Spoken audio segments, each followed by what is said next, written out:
Hey everyone. As we continue to celebrate the month of Noirvember, we now come to the 1954 film Down Three Dark Streets, starring Broderick, Crawford, and Ruth Rowan.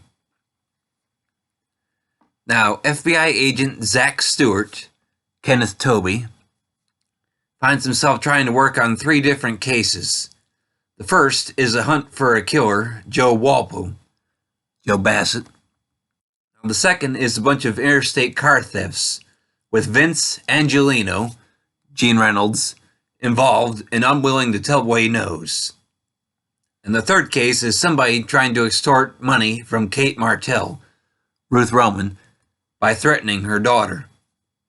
Now, Zach does what he can with those three cases before he is called by another woman, Brenda Rawlis, Suzanne Alexander, who claims she needs to see him that night about one of his cases. However, when he goes to her home, he is shot by somebody else.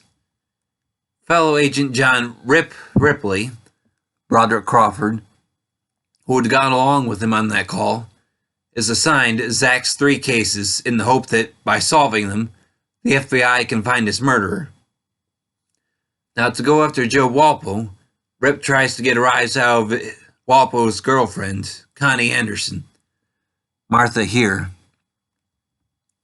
Now, as for the car thieves, Rip believes Vince to be innocent and tries to ask Vince's wife, Julie, Marissa Pavan, to help out.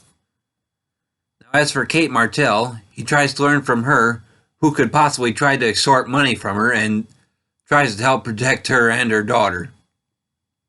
Now, of course, none of them know anything about Brenda Rawlis, who was soon murdered herself, and so all Rip can do is try to help everybody out by solving these cases. Now, Down Three Dark Streets was based on the novel Case Files FBI, written by the husband and wife team of Gordon and Mildred Gordon.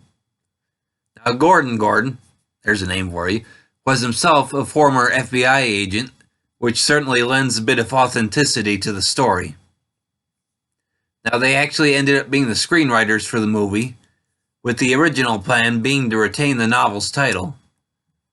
However, at the time, most screenplays that dealt with the FBI were submitted to the FBI itself to be approved, and J. Edgar Hoover himself objected, claiming that the movie could help criminals, not only by showing what the extortionists could do, but also what the FBI would do to combat those methods.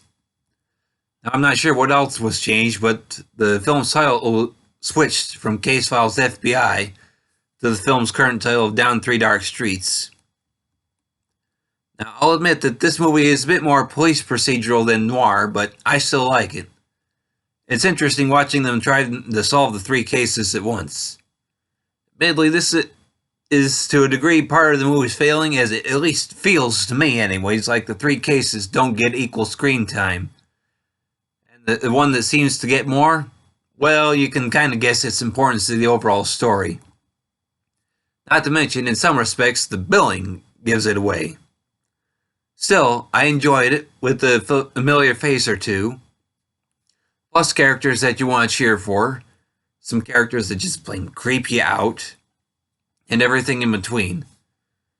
It's not the best police procedural I've ever seen, as I easily think that He Walked by Night surpasses it. I might even say the same about T-Men as well. But I still think this movie is worth trying. If you get a chance to see it, give it a shot. Now, this movie is available on Blu-ray and DVD from Classic Flicks. Now, it's a typical transfer from them, which means it looks pretty good. Now, there are some specks and dust here and there, but they're almost not worth mentioning. If you want to see this movie, then the Classic Flicks release is the way to go. Now, the movie itself is 1 hour and 26 minutes in length. Well, that should be all I have to say on this one, everybody, so, as always, thanks for listening, and I hope you'll keep tuning in for more.